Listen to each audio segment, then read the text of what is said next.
শুরু করো। নমস্কার বন্ধুরা, মামামি কিচেনে আপনাদের সকলকে স্বাগত। তো আশা করি আপনারা সবাই ভালো আছেন। আমাদের তো সব বাড়িতে শরীর খারাপ, তবুও আমি আজকে নিরামিষ ঝিঙে ছেচকি করে আপনাদেরকে দেখাবো। তো দেখুন আমি কীভাবে ঝিঙে ছেচকিটা বানাচ্ছি। খুবই সহজ এটা বানানো, কোনো কিছুই লাগবে না, শুধু কাঁচা লঙ্কা একটু সর্ষে দিয়ে আর কি ফোড়ন দিয়ে বানাবো। ঝিঙেগুলোকে দেখুন এভাবে কেটে নিয়েছি। কেটে নিয়ে কড়াইয়ে তেল দিয়ে দিলাম, আর একটু দিচ্ছি তেল দিয়ে একটু সর্ষে দিয়ে দেবো এর ভেতরে। এই যে দেখুন সর্ষে দিয়ে দিলাম।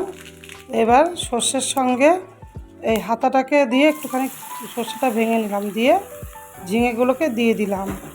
ঝিঙেগুলোকে দিয়ে এভাবে এটাকে একটু নেড়ে চেড়ে নেব, কিছুক্ষণ ধরে একটু নেড়ে নেব। দিয়ে একটু লবণ দিয়ে দিলাম, কাঁচা লঙ্কা চেরা দিয়ে দিলাম, আর একটু হলুদ দিয়ে দেবো। হলুদ দিয়ে এটাকে কিছুক্ষণ ধরে একটু নাড়বো। দেখুন এই যে নেড়ে নিচ্ছি কিছুক্ষণ ধরে। একদম খুব সামান্য, কিছুই লাগে না, একটু কাঁচা লঙ্কা সর্ষে হলেই হবে। এই সামান্য উপকরণেই খুব সুন্দর হয় এটা খেতে। এবার ঢাকা দিয়ে দিলাম আমি, এটা দিয়ে 10 মিনিট পরে ফিরে এলাম। 10 মিনিট পরে ফিরে এটা তুলে নিচ্ছি। দেখুন ঢাকাটা, বাহ কত সুন্দর হয়ে গেছে, দেখুন অনেকটাই হয়ে গেছে। এবারে বাকিটা আমি নেড়ে চেড়ে এখানেই আর কি রান্না করে নেব। এই যে দেখুন নেড়ে চেড়ে নিচ্ছি।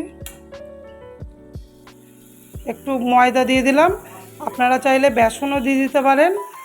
আর আমার চ্যানেলটি ভালো লাগলে একটু লাইক শেয়ার কমেন্ট করে দেবেন।